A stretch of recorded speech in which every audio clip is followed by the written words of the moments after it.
Lokasi ini menjadi lokasi ketiga dalam satu pekan yang berhasil kami gerebek dan kuasai. Lokasi yang selama ini dijadikan kelompok kriminal bersenjata atau KKB sebagai markas mereka. 10 jam sebelum penggerebekan, dari pengamatan kami, saya melihat ada 5 anggota KKB yang beraktivitas di sekitar Honai. Namun saat digerebek oleh tim penindak, mereka berhasil melarikan diri ke arah Jalan Trans Papua. Tim penindak melaporkan saat ini mereka tengah berusaha mengejar 4 anggota KKB tersebut. Saya tetap mengarahkan teleskop senapan saya untuk memantau satu Honai yang sudah dikuasai. Di bagian depan Honai terlihat satu orang prajurit TNI sedang melakukan penjagaan. Mengingat dari laporan tim penindak yang menyebut hanya melihat 4 anggota KKB, saya khawatir salah satu dari anggota KKB masih berada di sekitar Honai. Pukul 11.15 tiba-tiba saya melihat bayangan orang yang berjalan mengendap di semak-semak dan berusaha mendekati Honai dari arah sebelah kanan. Teleskop saya fokuskan mengikuti arah pergerakannya.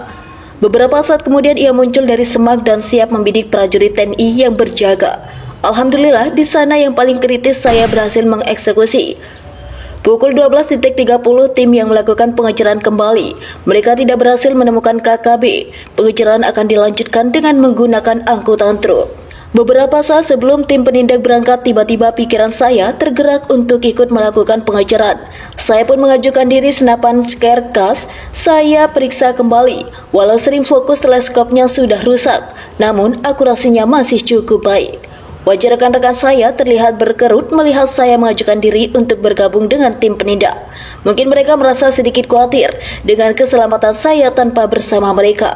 Namun dengan kepala tangan di dada, saya menyinggungkan senyum kepada mereka.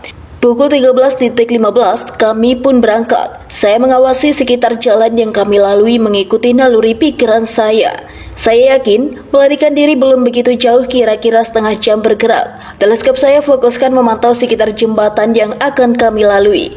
Tiba-tiba saya melihat seseorang muncul sesaat di ujung jembatan. Terus saya minta untuk berhenti dengan isyarat semua personel. Saya minta untuk siaga dan mengambil posisi berlindung. Saya turun dan kembali mengamati jembatan. Apa yang lihat memang betul. Seorang laki-laki bersenjata laras panjang bersembunyi di balik tembok ujung jembatan. Sesekali dia menggunakan kepalanya melihat ke arah kami, akan menyerang kami saat berada di atas jembatan. Strategi sudah biasa mereka lakukan. Saya mengamati sekitar jembatan, saya memutar otak, mencari cara paling efektif yang melakukan eksekusi. Tembakan pertama harus akurat dan terukur. Saya melihat jalan di atas jembatan terbuat dari beton batu cor, bukan aspal, dan ada dinding vertikal di sisi jalan yang berukuran sekitar 25 cm. Ini cukup membantu untuk melakukan tembakan terkoset.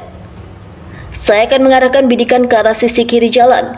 Peluru akan memantul dari dasar jalan ke sisi beton vertikal di pinggir jembatan, kemudian meleset ke kanan menuju tembok di ujung jembatan. Saya mengatur posisi dan mengkalibrasi titik bidikan. Kemudian dengan penuh percaya diri saya melakukan eksekusi. Dan benar, dengan perkiraan saya, tembakan tersebut berhasil.